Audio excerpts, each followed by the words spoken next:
అంత అయిపోయినా నాకే ఆడెళ్ళని దొరబాబు వెళ్ళి కూర్చుంటాడు. అది వీడియో చెప్తాడు, వీడేమో అమలు చెప్తుంటాడు.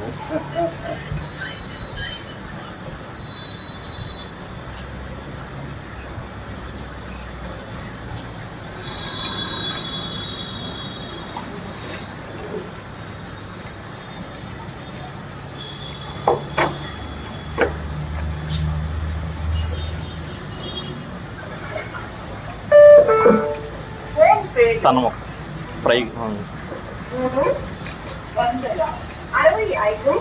రూపాయలు అందుకోబడింది.